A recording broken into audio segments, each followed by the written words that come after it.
Salut les amis, c'est Sandrine, bienvenue sur ma chaîne YouTube. Si tu n'es pas encore abonné et que tu le souhaites, profites-en, c'est gratuit.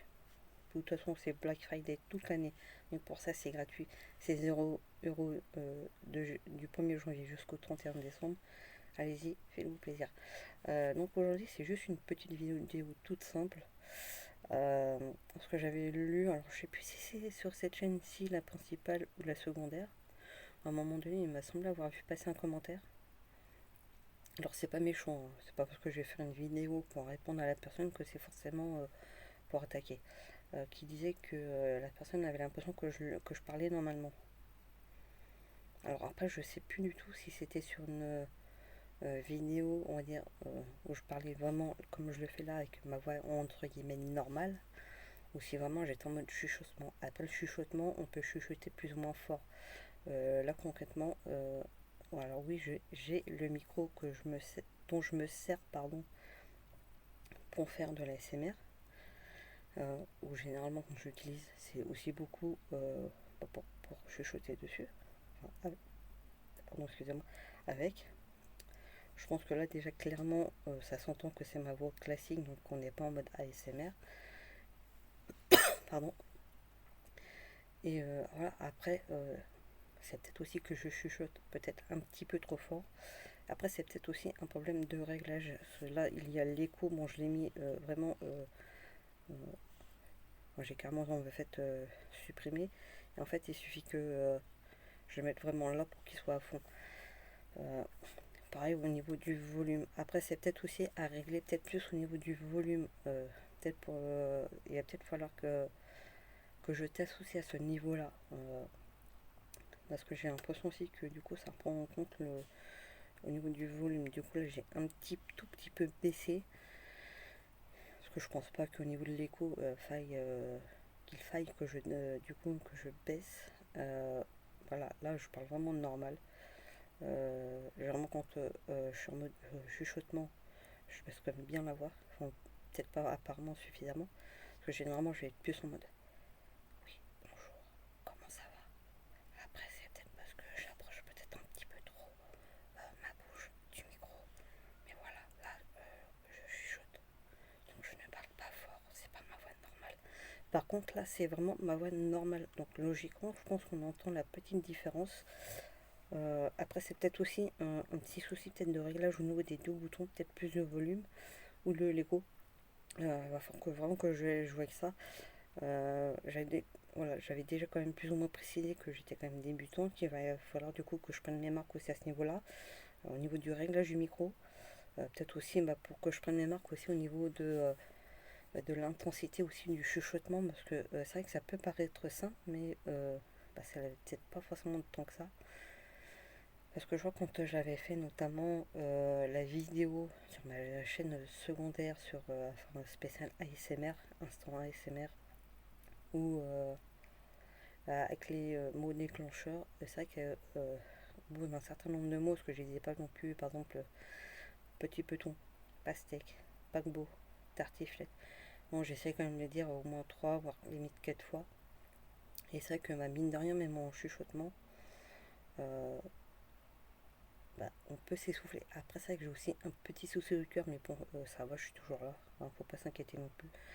Euh, voilà, après, c'est peut-être aussi un problème peut-être aussi de réglage du micro. Euh, voilà, il faut vraiment que je prenne mes marques en fait en tout. Et d'ailleurs, je vous avais déjà parlé à plusieurs reprises que j'allais essayer de vous faire une vidéo dégustation. Alors non, je ne l'ai pas zappé, donc c'est aussi un youtubeur que je suis quand même, que je suis. J'en ai déjà parlé, il m'a dit. Euh, il en parlait dans une de ses vidéos d'hier, il me semble. Pour ça, et c'est vrai que du coup, je m'en suis souvenu, et c'est vrai que je me suis dit, tiens, pourquoi pas faire une vidéo dégustation avec des produits autres que des produits français. Et en entraînant justement sur mon fameux site Génération Souvenir, j'ai vu qu'ils faisaient une sorte de box. Enfin, ils les font sur un mode box. Hein. Une box avec vraiment genre des friandises spéciales friandises américaines. Je me suis dit, tiens, pourquoi pas faire un 2 en un. Donc là, déjà, dans un premier temps, la vidéo dégustation, ça sera vraiment sur la chaîne principale, donc ça sera pas en mode ASMR. Mais j'en ferai une autre un petit peu plus tard sur la chaîne secondaire ASMR pour aussi pour tester, parce que ça peut peut-être être intéressant plutôt, pardon. Mais bon, après, voilà, faut pas non plus que je prenne des trucs hyper durs, parce que si par exemple c'est des bonbons hyper durs, bon, si vous me voyez par exemple sucer jusqu'à le temps que les bonbons se finissent, je vois pas l'intérêt. Bon, après, je peux toujours le sucer un petit peu, histoire de. Bon, je sais que ça peut faire bizarre ce genre de mots, peut-être dans la bouche d'une fille, mais bon, n'y voyez pas de mal, ne vous inquiétez pas. Je peux toujours, pendant un petit peu, déjà, ne serait-ce que pour avoir le goût, ouais, pourquoi pas. Quoique là, il doit bien me rester, du coup, quelques produits, on va dire, typiques, on va dire, français, entre guillemets. Donc je pourrais toujours faire ça, mais le problème, c'est je sais qu'il y a des bonbons dedans que je n'aime pas. Je crois que c'est à base de réglisse. Alors, je sais pas. Alors, moi, j'ai horreur de ça. Des fois, je me dis, mais comment les gens font ça? Et pourtant, bien que je n'aime pas, quand j'étais jeune, justement à l'époque, parce que bon, je suis quand même née dans la décennie 80, vraiment années 80.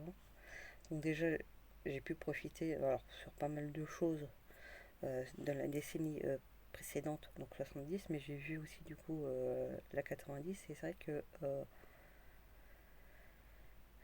plus jeune, ouais, peut-être fin 80, début 90, parce que ouais, si j'étais ado, et on avait, vous savez, les fameux bâtons de réglisse. Il me semble que ça existait déjà, je crois, même tout début 80, peut-être fin 70. J'espère ne pas trop me tromper. Et moi, je me souviens qu'à l'époque, ces fameux bâtons de réglisse, c'est une petite anecdote, hein. Peut-être que tout le monde s'en fout, mais je la dis quand même. Avant l'époque, on les achetait même pas en magasin, on les achetait à la pharmacie. Oui, vous avez bien entendu, on allait en pharmacie, on leur demandait un bâton de réglisse, ils nous le donnaient, on partait. Et des fois, ça peut être pratique parce que du coup, des fois, par exemple pour nous les filles, c'est vrai que des fois, ça pouvait nous donner l'excuse de, si on avait un petit truc, on va dire, d'ordre intime, à demander au pharmacien, ou plutôt peut-être à la pharmacienne s'il y avait une femme, poser des fois quelques petites questions en fait, ce genre de choses. Donc, on achetait un truc, puis du coup, mais n'empêche que c'était la bonne époque, hein, quand on était petit comme ça. C'est pareil, mais même au niveau des jouets et tout, je me souviens, on avait des jouets, des avions en mode polystyrène et tout, j'en ai vu et tout, là sur le fameux site. Et peut-être que pareil, un jour, je vais sûrement aussi me laisser tenter par faire une ouverture de boîte avec ce genre de petits jeux, justement, peut-être pour faire, pour montrer un peu avec ce dont on pouvait jouer avant à l'époque. Après, voilà, il faut que ça soit un minimum, on va dire, original. Je sais que je crois que ce type d'avion en mode polystyrène, mais le truc qui paye vraiment pas de mine en fait. Je crois qu'il était en 3 avec l'hélice, on avait le truc principal, les ailes. Ah, ça dépassait peut-être pas 3 voire limite 4 éléments, pas plus. Euh, Puis c'est vrai que là j'ai regardé, c'est pas si cher que ça. C'est pourquoi je regarde de toute façon, j'essaie de voir quelques trucs. Bon, après, je serais sûrement obligé du coup de taper un peu aussi au niveau des années 90. Du coup, j'ai aussi joué avec les années 90 à ce niveau-là. Pour pouvoir découvrir des jouets qu'on avait nous à l'époque. Bien sûr, il y a certains jouets qu'on avait nous à l'époque qui existent encore. Euh, Aussi des jouets comme les osselets, on adorait jouer avec. Et des fois carrément, quand on en avait plus qu'il fallait acheter, on avait la version plastique, la version métal. Mais à un moment donné, nous carrément, parce qu'à force qu'après on les perdait, on choisissait carrément la version petit caillou. C'est qu'on prenait des cailloux. Et on trouvait toujours à un moment donné quelqu'un qui avait par exemple, je sais pas, on va dire de la peinture, on en avait toujours un. Si on regardait bien dans les osselets, il y a toujours un qui est d'une couleur différente des autres. Et c'est en gros un jeu d'agilité, d'adresse très intéressant. Voilà, c'était tranquille petite vidéo. Et à bientôt pour une prochaine vidéo les amis.